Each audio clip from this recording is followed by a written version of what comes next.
This is Lauren Steiner from the Robust Opposition. I'm here with my special guests, Abby Martin and Mike Prysner from the Empire Files. How are you guys doing tonight? Great. Thank you so much for hosting this, Lauren.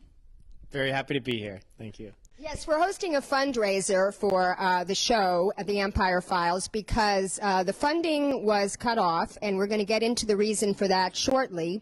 But I am a great admirer of Abby and Mike's work. They are the kind of fearless, independent journalists that we need right now to counter the propaganda from the mainstream media, the corporate mainstream media, who are essentially stenographers for the corporate state. So it's very important that we support alternative independent media like the kind done by Abby and Mike.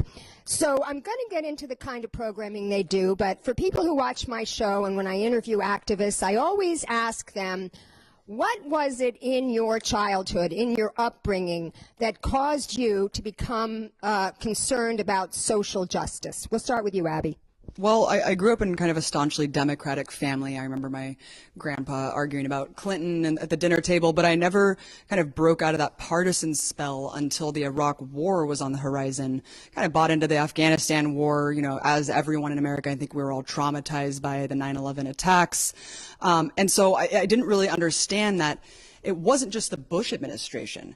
It was the Democratic administration as well as the corporate media that were working in concert all together to sell this imperial, horrifying mishap that cost the lives of 1 million people. So I didn't understand at the time. I just had all my seething hatred towards Bush without understanding until later that the Democrats helped this happen. Nancy Pelosi didn't want to impeach him. The list goes on, but the media really was selling this.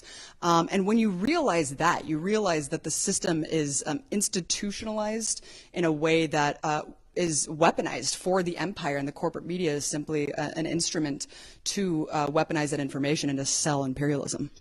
I guess what I'm asking, though, is what about your upbringing made you even care about this sort of stuff? Because so many people don't. You know, they watch the media and they see infotainment, and a lot of other people are just constantly spending their lives working and buying, working and buying.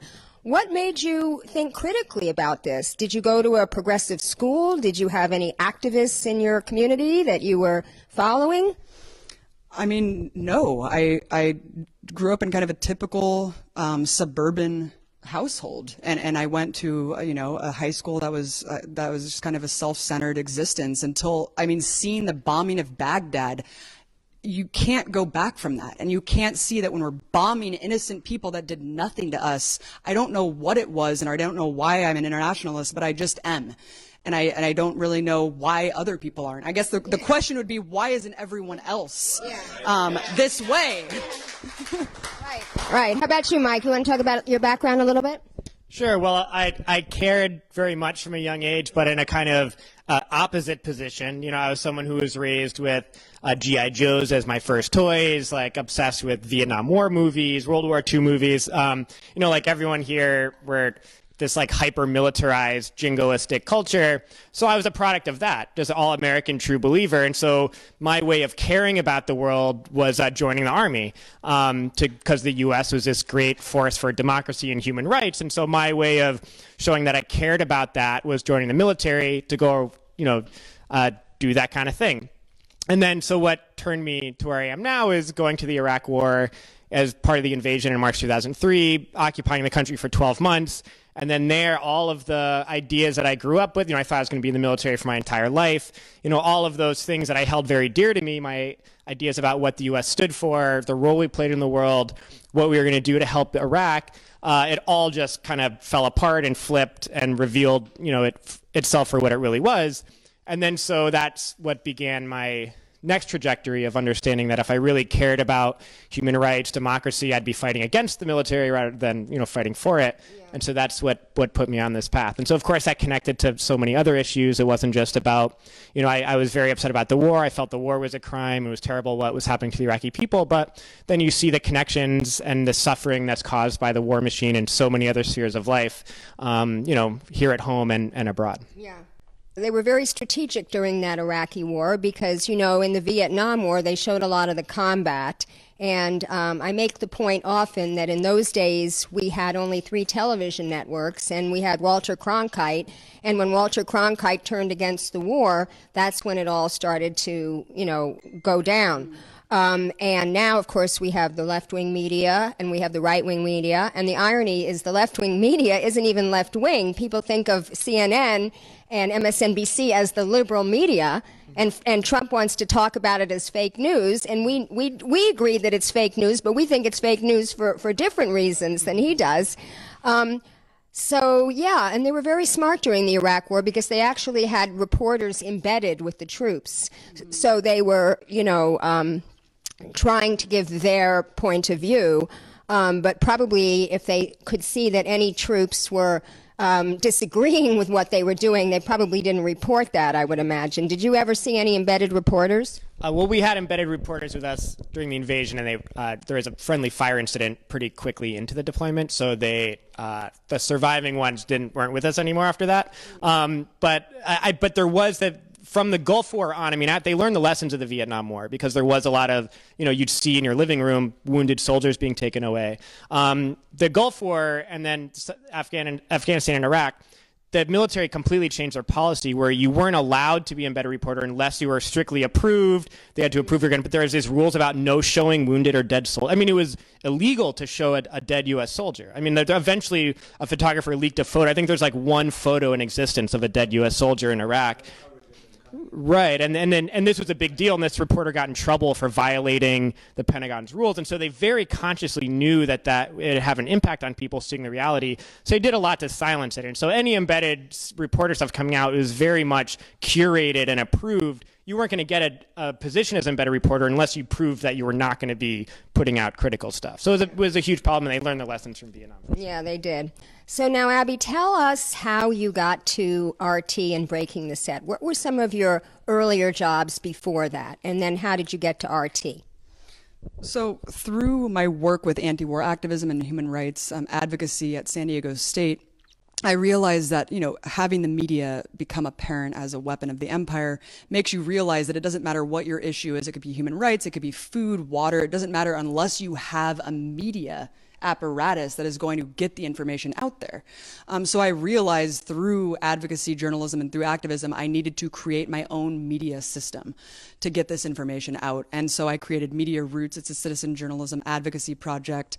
I got involved rigorously with Project Censored. I became on the board of Project Censored, one of the greatest research organizations in the country that pulls from students all over the nation and generates the top 25 censored stories every year in an annual book, which I wrote the foreword of for this year's book.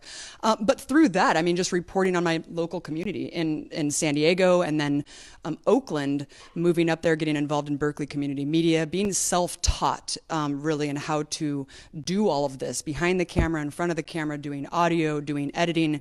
And Occupy Oakland popped off in my backyard. It was the police state kind of came down right behind me, and I saw, you know, firsthand how absurd this militarized force really was, and how apparent the police state really was.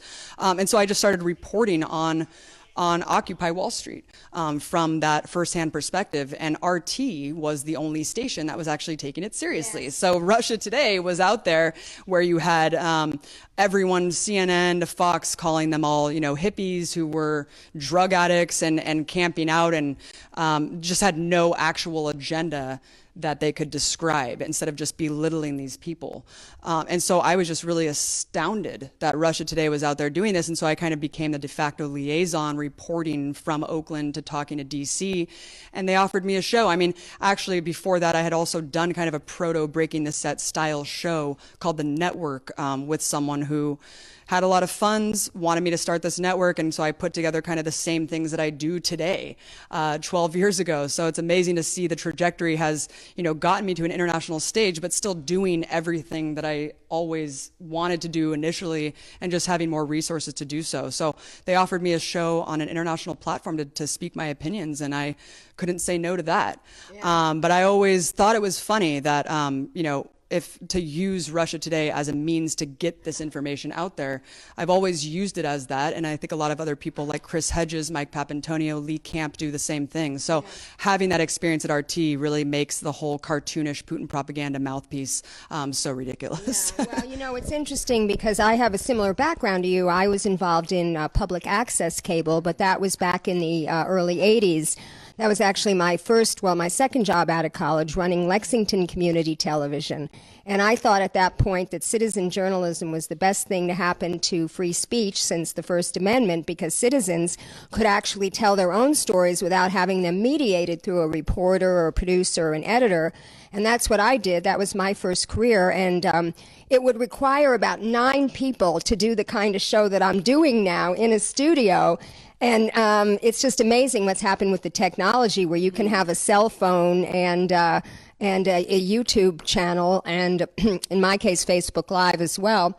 So my experiences with RT was very similar, because I was involved with the Occupy movement here in Los Angeles, and I organized a very large protest of Obama about the TPP, and this was in November of 2012. And Ramon Galindo, who you might remember, Ramon Galindo is the correspondent for RT, and he covered that protest, and he covered many of our protests. And he is a mainstream media reporter. Before that, he worked for ABC in San Diego, and now he works for the NBC affiliate in San Diego. I saw him down there. I was covering the protest at Otay Mesa at the private prison, and he was there. And so it's really kind of ridiculous that people think that if you work for RT, you're not a professional journalist. Now, one thing I would like you guys to both address is, I saw the movie Control Room about Al Jazeera, and anyone who sees that movie knows that they are professional journalists with the same kind of credentials that any other mainstream journalist will have. So that, having seen that, it predisposed me to have the opinion about RT, as well as observing, their coverage. Also, Press TV covered, the Iran state TV covered Occupy a lot. Now, I will say, we can agree that everybody's independent there, everybody's doing real journalism, but I do think it is in their interest to show dissent in America, just like it's in our interest to do, propaganda about what's going on in other countries. Would you not agree with that statement? Well, I think that all media is propaganda. So I think that we're kidding ourselves if we can look at somewhere like RT and be like, well, RT's different because it does this and that. Of course it's in their interest. And of course it's in the interest of Fox News to demonize minorities and to gin up hysteria against black people. Of course it's in the interest of all these media outlets to show whatever the agenda and bias is that they're coming from. And that's why I encourage everyone to become media literate. We don't need to just put blind trust behind any person or institution in terms of media. We need to understand the biases and the funding structures that exist and navigate around that. You're probably not going to get the diehard truth about Russia from RT, honestly, but you will get the truth about U.S. imperialism and about corporations. Yeah. And so that's why I encourage people to watch RT honestly. We're not stupid. And so for these people and these tech companies to be working with the government, with these institutions to say, no, we're going to backpage this content, no, we're going to censor this. How insulting is that to our intelligence, that we need these tech people to curate our reality for us, that we're not smart enough to decipher what's propaganda and what's not, what's fake news and what's real news. Yeah. So I think that of course you can look at that and say, well, there's a reason RT hired you. Yeah, I'm not an idiot, but I definitely used it to my advantage. And I think that anyone like I did at RT can push the editorial freedom to even challenge those quote unquote masters of the funding, which is exactly what I did. And the question is, why aren't other people doing that on corporate media? Why aren't more people telling their masters at CNN, I'm not going to cover this another day? Because they get fired. I didn't care about being fired at that point because I had a moral. All right, my work. I'm going to ask you about that in a second, but Phil Donahue got fired, Ashley Banfield got fired, what's her name? Yeah. Keith Olbermann. This is what happens. And Chris Hayes, who I actually personally like, I'm kind of with Jimmy on Chris Hayes because he's being paid a lot of money to not say what he knows. And therefore, he must have, well, I don't know. I don't want to speak for him, but I was going to say he must have a lot of anguish because I do think he is a progressive, but he knows what he can and cannot say. Now, before we talk about your departure from RT, do you want to say anything on the subject? Yeah, absolutely. I mean, I think that it's easy to make a certain correlation when it comes to press or RT, Al Jazeera, because, like the U.S. corporate media doesn't want to show protests, big or small, because it undermines the empire, it undermines the U.S. government, and it, sows division or whatever, right? They have an interest in not showing the people's movement and issues that most people care about because they have an agenda to serve. But that doesn't mean that because Press TV and RT do want to show U.S. protests, that it's because they want to undermine the government and they want to sow division in the United States. It's very different because the United States affects every other country in the world. I mean, it is the center of global imperialism. There's so much that flows out of the United States. It's really such a dominant force that there's a genuine interest, especially in a country like, Iran, which is facing annihilation by the United States. I mean, people care about the people's movements here and what's going on politically here because it impacts so much in the world. And so it's easy to think that, it's because they just want to make the U.S. look bad, but it's really not. I think people are generally interested and connected to the political scene in the U.S. because it has reverberations everywhere else. I wanted to just add something to that really quickly. There's a way for, as much as the U.S. establishment wants to gin us all up with this hysterical phobia of Russia and frankly xenophobia and racism against Russia, what's astounding to me is they could fix this in a heartbeat. They could actually shut RT down tomorrow. How? By reporting on the same things that RT does. I mean, RT is simply capitalizing. RT is literally capitalizing on the huge hole that exists in the corporate media that minimizes the efforts of people who are on the ground lifting up people's movements and the voices from the radical left. And because RT does that, that's why they've been wildly popular and successful. So it's just amazing to me. It's like, yeah, just do real reporting and then RT would be obsolete. Yeah, but I do think that it's okay to say that they are trying to sow division, and I'll tell you why I think it's okay to say that, because then you get stuck having these conversations with progressives like I do, Bernie Sanders progressives, who, believe me, didn't used to be any fans of the CIA, the FBI, and the NSA. But there is something to be said about this Russian hacking thing. I mean, I read consortium news. I read William Binney and I read, Ray McGovern, that it was a leak and not a hack. But I also read rebuttals to that. And you're talking about using our own independent critical thinking to come up with our own answers. But my point is, okay, let's just say they are trying to interfere with our election. We ran Boris Yeltsin's election in the 1990s. And so I know we have interfered in 81 elections. We've overthrown many governments, and I don't think, and of course their answer to that is whataboutism. I think it's Apparently Russia invented that. Yeah, you know what? Yeah, I think it's a legitimate thing. And you and I were talking about this. Even if they did this, even if Syria is, Assad is not the greatest, human being, or Kim Jong-un, which Kim is it? There are certainly human rights abuses. And we don't have to, defend them to basically say it's up to them, And that's, I think, where we can, resolve differences with some of these progressives. But we also don't need to demonize them before we criticize the U.S. We don't need to say Putin's a dictator and has killed journalists, but yeah, the U.S. is also bad, or, North Korea is a totalitarian state. Why do we need to do that? Where is this pressure to be on the record being like, Assad, you're an Assadist, or you're apologizing for Saddam? That's insane. And I'm not falling victim to that anymore. Yeah, well, why they need to do that. They need to do that because they need to create a narrative like the red line, the chemical weapons. It's like we need something to be able to justify bombing the shit out of these countries. Right. Absolutely. Yeah. All right. So now I wanted to go to my next question, which was when you left RT. Now, I wasn't following that as much then, but in researching, for this interview, apparently you went off script at the end of one of your shows and you criticized Russia about the Ukraine. Now, from Consortium News, it was my opinion that we were the ones who fomented the coup in the Ukraine. Victoria Nuland, who was a big neocon in the State Department, was the one who was behind behind that. Russia gets the blame for it, but you seem to feel otherwise at the time. No, I actually wasn't talking at all about the Ukrainian coup, and I totally agree with you. The U.S. absolutely fomented the coup. You have administration officials on the ground within weeks of that uprising taking place. You have Victoria Nuland phone call saying who are they going to put in. It's disgusting.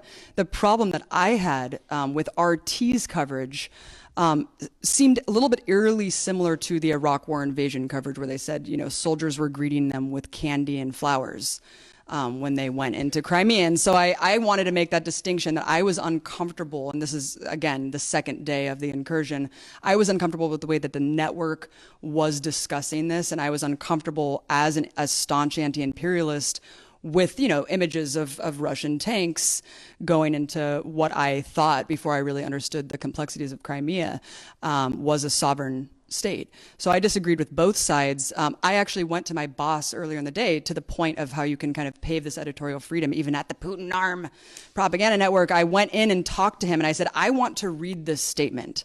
And if you don't let me read it, I will quit. And so I totally am not in the vein of, going off script and really like undermining the network that had given me that space. And I went to him and I said, this is what I want to do. And he said, go for it.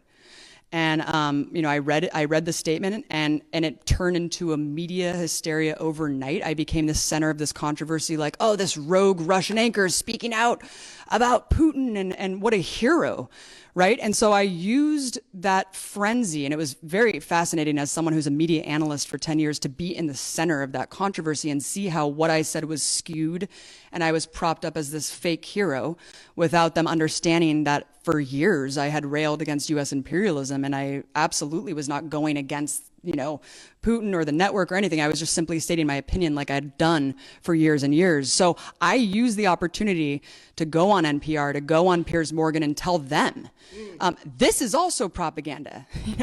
What you're doing, you're funded by oil corporations. I mean, I remember telling Bob Garfield from NPR, he said, how does it feel to work for an overt propaganda network? I said, how does it feel to get funded by BP? I mean, this is national. We people who fight fracking call it National Petroleum Radio, because they get money not only from BP, but the National Natural Gas Alliance. And I have listened to their stories on fracking, and, they try to be fair and balanced. They have both sides, but invariably, they always have the pro-fracking side give them longer time, and they always have them at the end, because you know how you're left with the last person you heard. That's right. What you tend to believe. So was that the reason you left RT, or was there something else? So amazingly, I was able to keep my primetime show for an entire year after that, and I was able to speak about whatever I wanted. And so looking at kind of this media spectrum after leaving RT and seeing this cartoonish depictions of what the network is and how everyone's just a stooge. We had roundtables with Putin where he gave me talking points every morning. But I mean, other than that, no. But I mean, honestly, looking at it and you think I was able to do this at this so-called propaganda network. That's what really kills me about everyone else out there. Where the hell are they? And so I stayed there for a year and I was able to speak out against whatever was going on. But I used that as fuel to kind of prove my point about being at the network. And again, there's a reason why people like Chris Hedges are hosting there currently. But I did ultimately leave just because of, typical job disagreements with my boss. It really had nothing to do with editorial interference at all. Yeah. Now, what point did you two meet up, and how did the Empire Files get started? You want to take that one? Sure. Well, I've knew Abby for many years. I used to be a guest on Breaking the Set in the early days, maybe one of the first month of the show or something. So we always had a connection through that. I've been in LA for a long time, for the past 10 years. Working in the anti-war movement, things like that. And so when Abby left RT and was looking for a new job, that's when we this opportunity to have a show on Telesur came up. And so initially I wasn't working on the show, so Abby was starting this new show on Telesur. I was involved, just kind of, consulting, about what, ideas for the show, things like that. And she had hired a staff to be on the show also. And then really just over the course of, creating the brand, creating the show, and then the first weeks of production, I ended up being on the team, and then the team ended up being very much us. So that's a little bit of an abbreviated version of the story, but it just kind of happened naturally, just kind of with our own interests and own different talents and things like that. It kind of was an organic coming together for the show. But definitely just in, Abby can speak more about how the opportunity with Telesur came about. But yeah, it was really just kind of happened organically. Yeah, tell me about Telesur, because my understanding is it's a conglomeration of several Latin American governments. And what is their mission statement? Right. So Telesur is one of the few state outlets that's able to present a counter to this kind of corporate media hegemony that has been working for decades to overthrow the remaining sovereign independent countries like Venezuela, like Cuba, and a lot of these Latin American countries that have come up through the pink tide, the election of Hugo Chavez, etc. So Telesur was actually created as a joint project with Fidel Castro and Hugo Chavez back over a decade ago to challenge these narratives that were trying to overthrow their countries. And it's always had the mission statement of uplifting the poor working class voices, the marginalized and oppressed. And so in that vein, it kind of felt completely natural to do the Empire Files in concert with Telesur. And Telesur, like you said, is not just Venezuela, not just Cuba. It's a conglomeration of different Latin American countries that are in that progressive tide that had a resurgence from neocolonialism. And so hosting Empire Files was a natural fit. It's astounding how little editorial interference there really is. Going to Venezuela and being on the ground and being told that we're somehow paid to lie is quite insulting. I mean, the fact that we literally could have uploaded just a complete hit piece on Hugo Chavez and we would just upload it right to their channel from our computers. Like, there's literally no one even watching the content. But Empire Files came out of a really strong need, in my opinion, to go to the root, go to where the people are. You can only do so much in the studio. So at RT, I was stuck in DC. It's all about access to these Beltway goon stenographers. It's really ridiculous. And so I wanted to get out of that kind of toxic, suffocating city and go out where people are suffering, where they need their stories told. Because as we know, history has been written by the winners for far too long. And so with citizen journalism, with outlets like Telesur, we finally have the ability to retell and reclaim these narratives that have frankly been lost, and to investigate and do these long form investigations. And so we're super proud and on a side note, just everything through the lens of U.S. empire. You cannot look at any issue domestically or internationally without understanding how the U.S. empire plays a role, either to siphon all the resources and finances, why we're not getting Medicare for all, why we can't get decent education, and then to look at the rest of the world. I mean, it's a no-brainer, especially being an internationalist. I'm just as devastated by the suffering of Syrian children, Palestinian children, as I am the homeless kids outside of my apartment. Right. Now, a lot of these governments are going back to neoliberalism, sadly. I mean, we know what's happened in Brazil with keeping Lula in jail so that people can't vote for him, even though he was super popular. And I'm not sure which one it is, so maybe you can tell me. It's either Ecuador or Bolivia, but they're basically selling their rainforests to, the oil companies. And, Venezuela, they're trying it again. They're trying another coup. And I have on my watch list, The Revolution Will Not Be Televised, which was about how they originally tried to overthrow Hugo Chavez, and now they're trying to do the same thing with Maduro. So I want to talk about your reporting specifically on Venezuela. When you went down to interview the opposition, what did you find, and how did that situation become dangerous for you?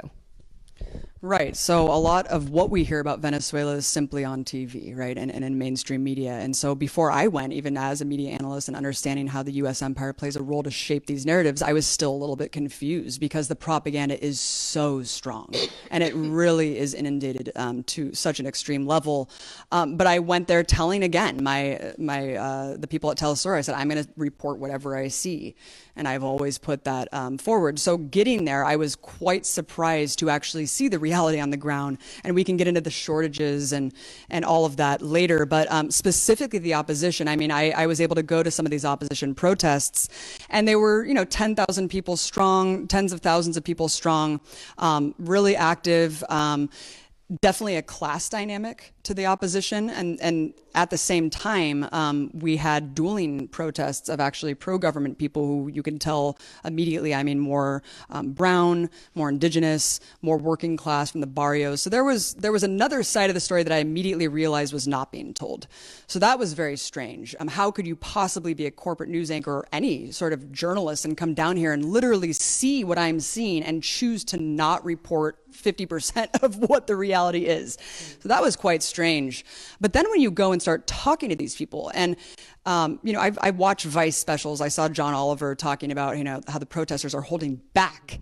He actually said the protesters in Venezuela are holding back, and that all they use is, quote, Pupatov cocktails. That's quoting from John Oliver.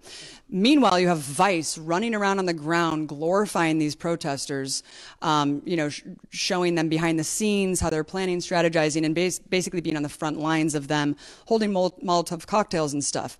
What they don't show you is what the protesters really think and believe. And so we were able to, not only talk to opposition protesters on the ground during these peaceful protests, which, by the way, had zero government interference, and they're completely able to mobilize and protest peacefully. But then you have something called a guarimba, which activates when, as an armed insurgent wing of the opposition protests. And you have opposition leaders giving a wink and a nod to these guarimba protesters that we followed around one night and filmed. We almost got killed right on the spot when they ran up to us and screamed, "Who the fuck do you work for?" And if we said Telesur, we could have gotten lynched right there. And I'm not exaggerating, because several people were actually lynched for being brown, for being Afro-Indigenous, for being a Chavista. So we went and filmed these people who were basically burning down the city. And I talked to them. I said, "Why do you have a pinned grenade in your hand?" And he said, "I can't be an entrepreneur here." And I think that really says it all. I thought they were a starving nation. I thought that these people were, gunning down socialists and Chavistas and burning down food distribution warehouses because they were starving. So that's when you realize that it gets a little bit more murky when you see that they are actually targeting socialist enclaves, maternity clinics, schools, again, food distribution warehouses. So this image of a starving nation that doesn't really hold up when you see these yoked out dudes actually talking about bombing buildings that have food in them. So that was really strange to me. And then you see that it's kind of this cynical provocation where over the course of the night, they're throwing enough Molotov cocktails at an army base. Of course, you're going to get tear gas received ultimately. So I realized that's really what the goal was, to kind of stoke almost this humanitarian crisis in the media spectacle where you can say innocent people are getting gunned down in the streets. And then really when you look at the actual death toll, which we did, we went through autopsy reports, we went through death certificates, we saw that the protesters themselves were causing half of the deaths, at least, way more than half of the deaths. We're talking about barricades that were flaming. People were commandeering 18-wheeler trucks. We saw people commandeering 18-wheeler trucks, set them on fire. And again, there's videotapes of lynching and bombing just innocent people. And after we left, we had to leave the country. We had to flee because people thought we were government spies once they found out who we worked for, when we were just there trying to get their side of the story. I wanted to go and get a fair representation of what the hell was going on. I wanted to hear from the protesters and the pro-government people, because I'm not a shill and I'm not actually trying to push a certain agenda. And so being there, it just kind of, the story told itself. The protesters spoke for themselves and they kind of seemed Trump-esque. And they didn't seem really like they had an ideology. And that's when it got really scary, Lauren, because, we left in fear of our lives because there was hundreds of death threats. Lynch them, specifically lynching threats. And so being back here, the protests followed us back here. Our colleague from Telesur actually got shot in the back and ambushed by these same Guarimba protesters because of her affiliation with Telesur. And Telesur has always been a target from the right-wing opposition. And we're talking about an opposition that's been given, tens of millions of dollars from the U.S. government ever since Hugo Chavez was elected, obviously. And I forgot my train of thought, but yeah, no. Oh yeah. So Telesur has always been a target. So ever since the coup attempts were made against Hugo Chavez and subsequently Maduro, Telesur has always been on the radar as either bombing the headquarters, shutting it down. And so with these latest round of sanctions, it's just a happy coincidence that Telesur has been constricted in such a way to sever its ties with independent contractors to report on the criminal dynamics of what's going on and the collaboration with the Trump regime and this opposition that they're fomenting. Well, let me pick up on a point that you mentioned about, they can't be an entrepreneur, because you and I were in Cuba together with a Code Pink trip in 2014. And we know that the cause of that revolution was, Batista, and how there were so many poor people there, and the mafia from this country were going in and making a lot of money off of Cuba, and corporations were making money off the sugar, and Castro was just like Mossadegh, God forbid he thought that the Cuban resources should be for the Cuban people. What a heretical idea, right? So that's why you have all those Cubans in exile in Miami who actually were the upper middle class, who did lose their businesses, who did lose their homes. You can sort of understand that. The problem really comes down to capitalism versus socialism. But I have a question, and maybe you know the answer to this, maybe you don't, but it always kind of bothered me that Chavez did not diversify his economy, because he could look at what was happening in Cuba and see the results of the embargo that the United States put on Cuba. And a lot of people didn't know, I didn't know until I went down there, that it's not just the U.S. that can't trade with Cuba, it's all the partners that trade with the U.S. So that's why they're in such dire straits there.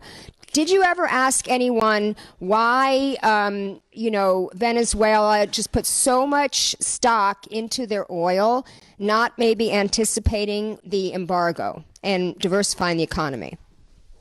Yeah, so actually, Abby has an interview with the actual economics minister of Venezuela, and this is, of course, as a question that was asked, and it's a question they get asked quite a bit, because that's the assumption that they didn't plan ahead, and then that's what's happened. His response, I'll paraphrase it, and something we heard from others also involved in economic planning, is they absolutely were aware of that. They absolutely were aware of the potential future, the potential drop in price of oil, and the need to develop the country and diversify. So there's the appearance that that's happened, but that from their point of view, that's not what happened. I mean, when Chavez took power, the country was in complete collapse. And it had a fascist government. There was an incident that inspired Chavez to start this faction of left-wing officers in the military to lead an insurrection. It happened after there was a massive uprising against neoliberal reforms and so forth, where the government just crushed it. They murdered 3,000 people over the course of a weekend. It was your typical iron fist, bloody dictatorship, but run by so-called elected, neoliberal U.S.-backed politicians. But when Chavez took power, you had a country that was majority poor, massive levels of illiteracy, crazy infant mortality. It was a country that had that legacy of underdevelopment. It wasn't developed to the point where they could care for the majority of the population, because everything was designed for monocrop exports and just enriching a tiny group of people. So the reason that so much focus was put on the oil economy and developing the oil economy is because they had They needed to quickly find a way to feed, clothe, house, provide healthcare for everyone. And oil, of course, was, the plan from Chavez was, we have to massively develop our oil industry. We're going to reap a lot of money. We can really start doing the things that need to be done. But that's just a first step. Once we develop oil to the point where we're able to get a lot of revenue for it, then of course we have to diversify other sectors of the economy. So it's been a long process. Of course, the initial stage was developing their oil infrastructure in a way where they could provide for everyone. And they did that, and they made huge strides with it. But since that time also, they've been working on diversifying agriculture, becoming food sufficient, things like that. So it's something that's always been in the works, but U.S. machinations have made it a lot harder. But it was always part of the plan, but they always recognized that the way that we're going to get immediate relief from poverty is this extremely lucrative, thing that's under the ground. So yeah, they did put a big focus on it, but it's not to say that they weren't trying to focus on other things also. Right.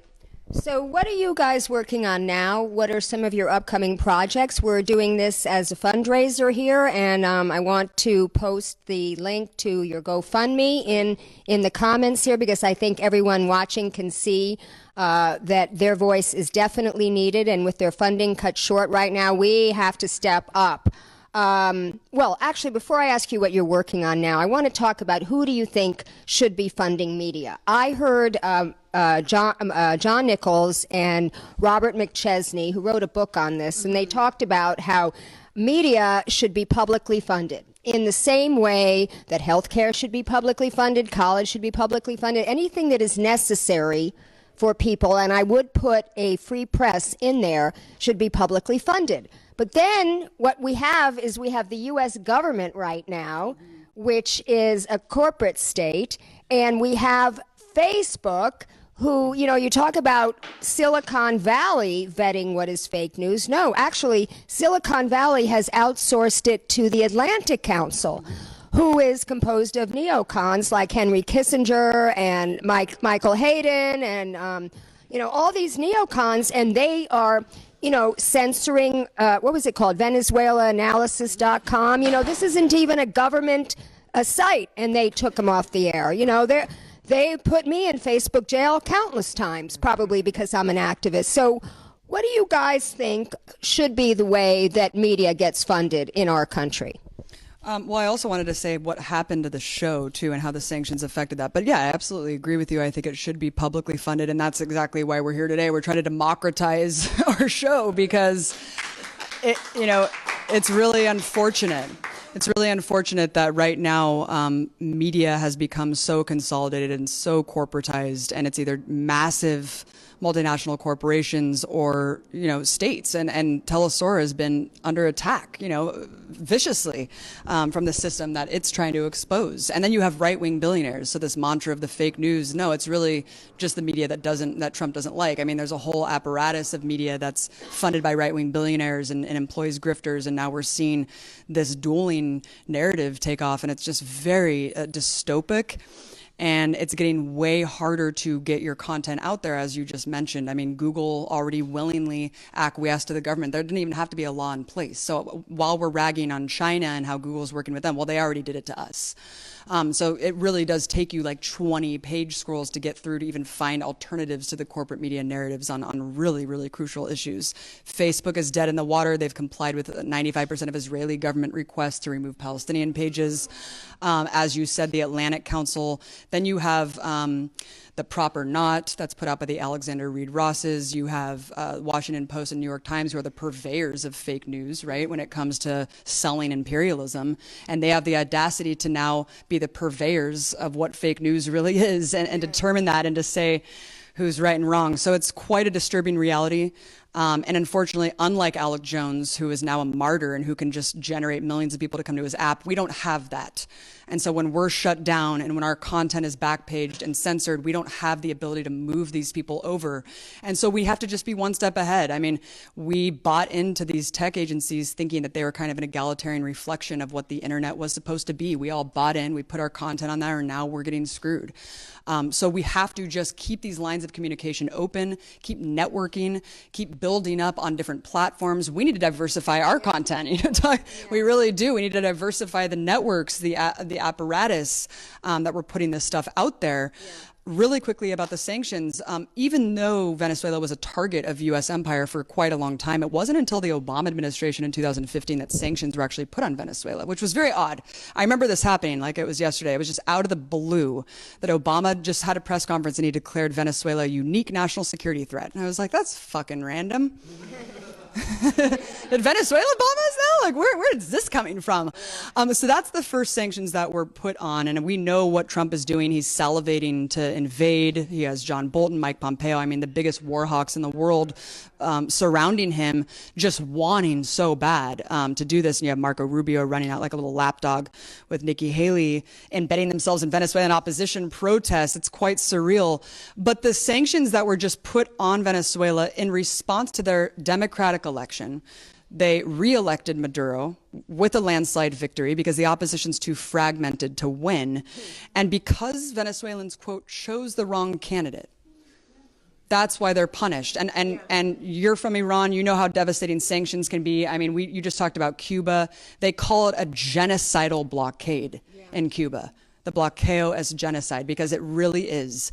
And when they want to cynically use poor and starving people as a reason to slap more sanctions, that's going to be harder to get medicine and food into the hands of poor and starving people. You start to have to ask, what is this really about? Maybe it could be they have the largest oil reserves in the world. So Trump can never, he can't even be more exposed with how absurd this narrative is. But the sanctions did, in fact, completely constrict Telesor's ability to fund independent contractors. So here we are. And the sanctions in the region right now on Venezuela are more devastating than any sanctions in that region since Nicaragua in the 1980s. So it's shocking what it's actually doing to poor people there. Right. Well, I always need to bring up Madeleine Albright because, Madeleine Albright, who famously said about Hillary Clinton, there's a special place in hell for women who don't support other women.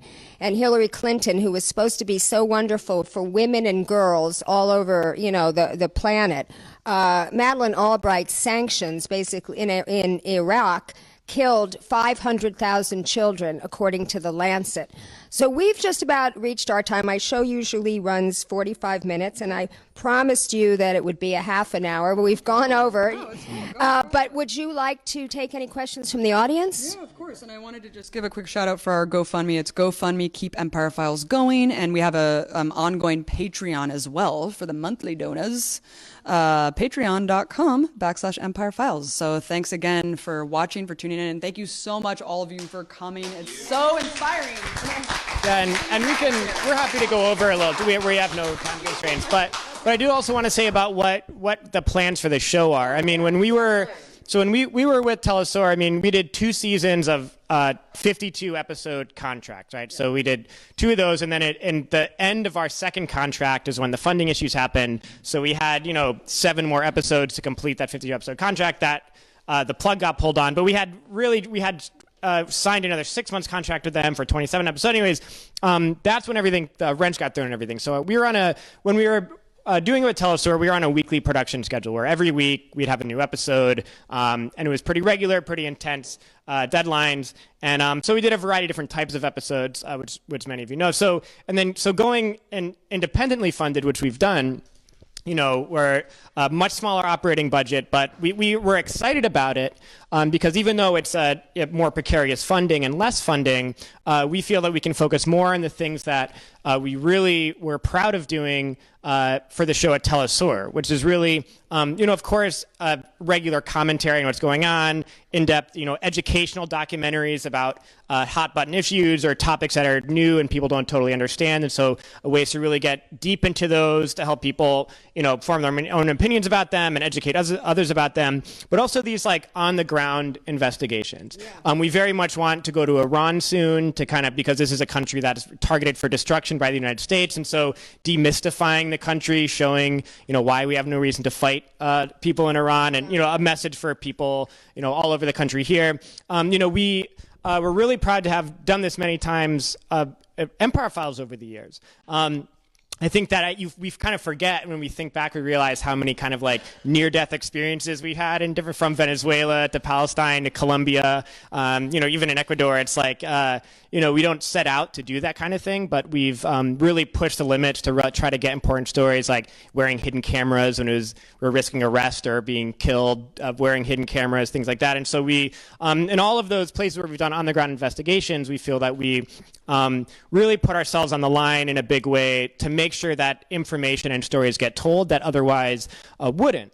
And so, of course, we intend to cover the same types of topics and everything and do whatever we can, but we really are trying to to have the same type of operating budget to where we can go and do these important on-the-ground investigations in places in particular that are suffering because of U.S. imperialism, or places that are the targets of regime change and intervention, which is why we went to Venezuela and elsewhere. And so that's kind of what's on the horizon. I mean, we hired a team of incredible journalists in Gaza, and so they've been going out to the Great March of Return actions, and so we have a lot of footage on the shelf from Gaza, never before seen, conduct by the Israeli forces, stuff that isn't released yet, interviews with Razan, the medic who was murdered, with her family members. So we have a lot of stuff, and we also have still footage from being in Colombia and being in the war zone areas in Colombia that we haven't released yet. So we have a lot of unreleased footage that we're working on post-production for,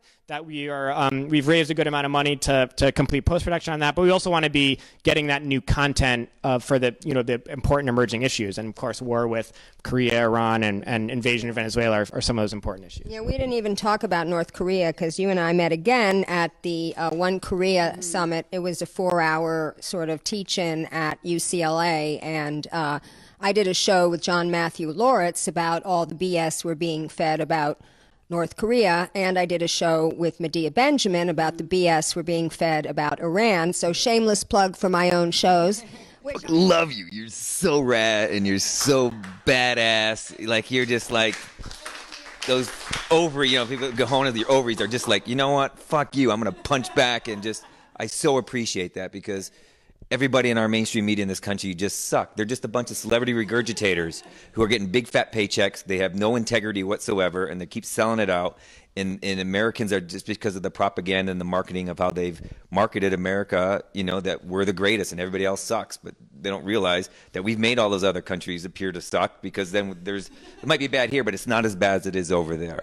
And Jimmy Dore, like, he's been famous for coming out saying, like, yeah, like CNN will show when the bombs go, but Al Jazeera shows them when they land.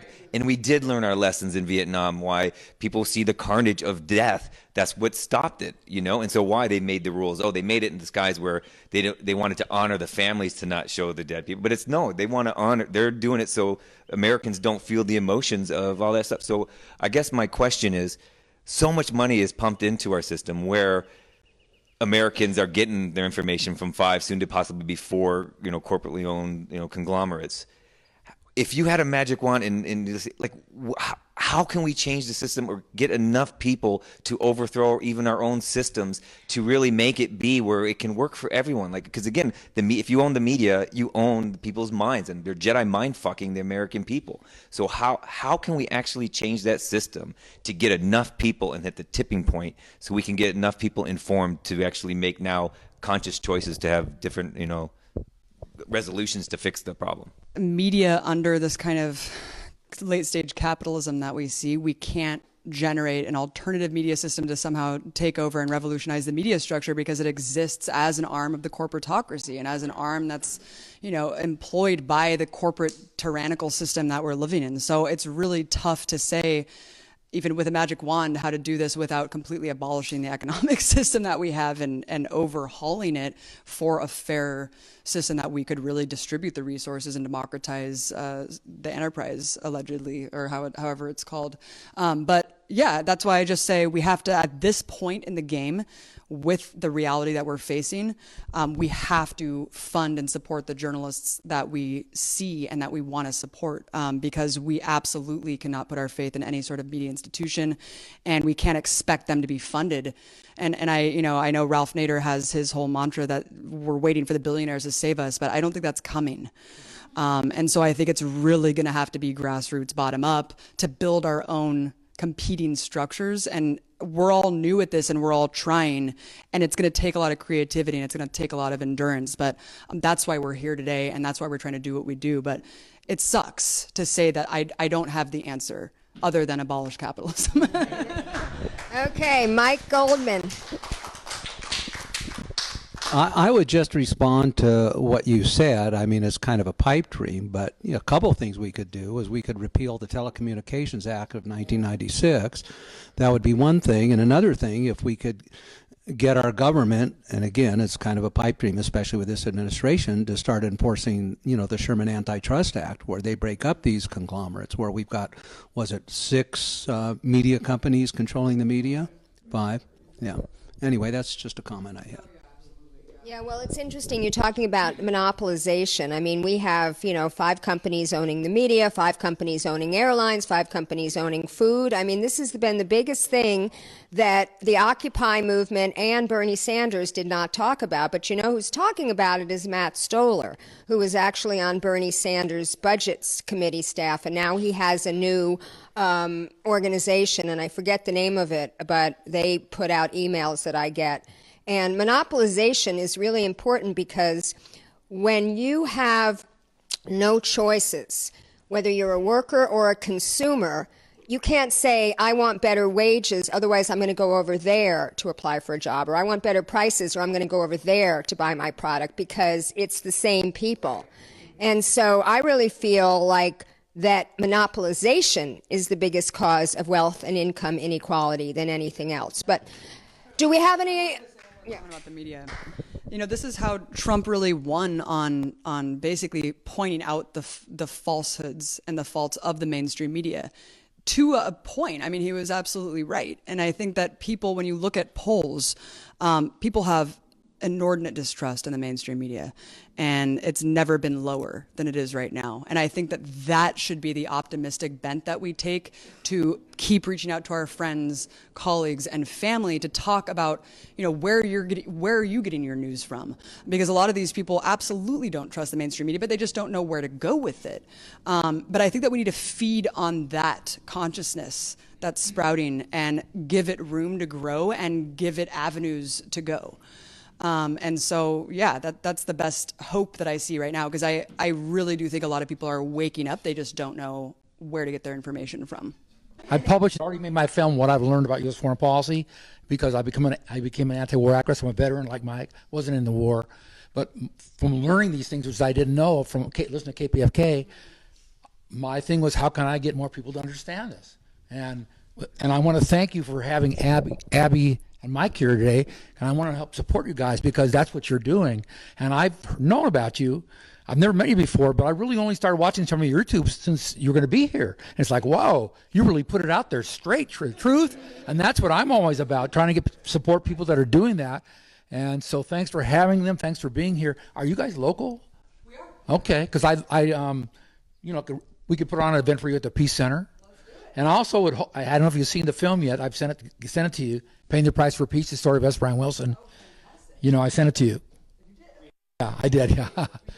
Yeah. Anyway, we really want to get this film. It's one of the best anti-war films I've ever seen. So my question is about, President Eisenhower warned us about the military-industrial complex, right? And, he pointed out there's this combination between jobs and the military, so that, the military companies, the contractors, make a profit from all these contracts, and so then they employ the population, which then votes for the politicians that vote for the contracts.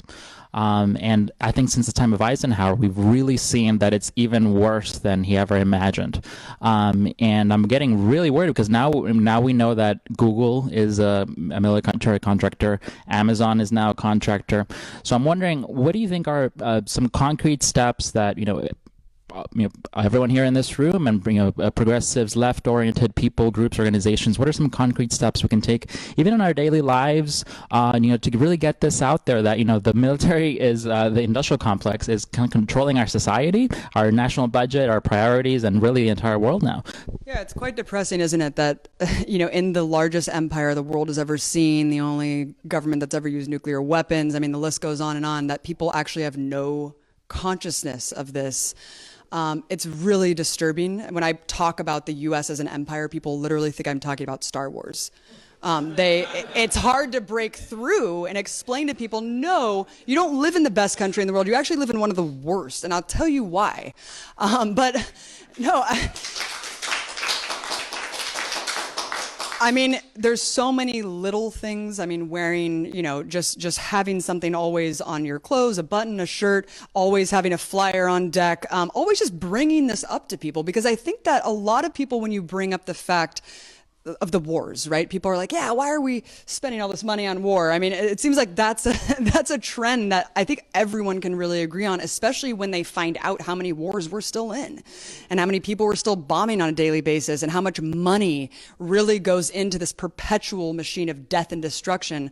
And I think that is a really, really relatable talking point, to take the partisanship and tribalism out of it and just say, do you agree with this? Like, this is all being done in our names.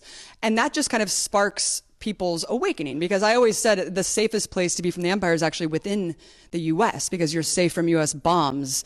But it also shrouds you in ignorance. You can be shrouded in ignorance because we're all children of the empire. And so it's just little things. Like I just said, I mean, it's all seeds being planted, and you know, reading Addicted to War 10, 15 years ago, and here I am. And so you never know where it's going to go. And every single thing you do really helps plant that seed.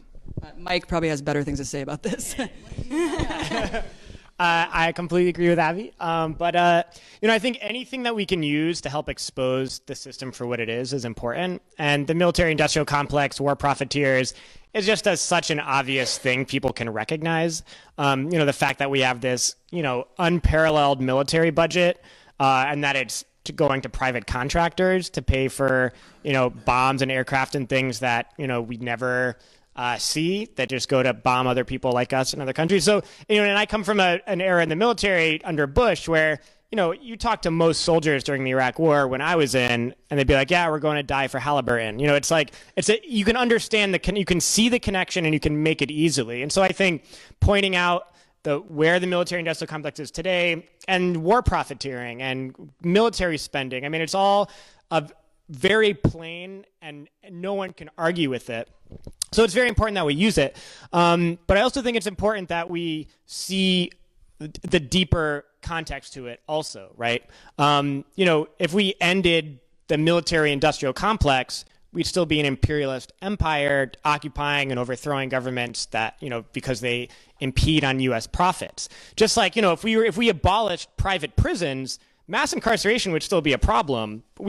But there's all these parasites that benefit off of, you know, the nature of the system. And so the growth of the military-industrial complex is something that was just a natural consequence of having an imperialist government that survives off of plundering resources and forcing people to pay less than minimum wage and all these things around the world. And so we have to see war profiteering as that. I mean, it's like leeches and parasites that are feeding off of a system that's deeper than just private corporations profiting from war. It's about an economic system that's expand or die, conquer those who are weaker. I mean, and that's really it. And so it's a good to point out what we can, but we have to get to the nature of the system more. And so that's our goal at Empire Files. Our perspective is that every issue domestically, internationally is connected to this tiny clique that wants to rule economically, and the military is just their battering ram to do that. I think what you're talking about is neoliberalism. Neoliberalism is just the newest instantiation of capitalism. But even if we didn't have the privatization of all these industries, and people know I fight education privatization, which is a huge threat right now, because if we think we need the media to be informed, we also need schools to teach critical thinking and questioning of authority. And I'll tell you, that's not what these charter schools are teaching. So, neoliberalism is the privatization of things that the government should be funding, but the biggest problem, of course, is capitalism.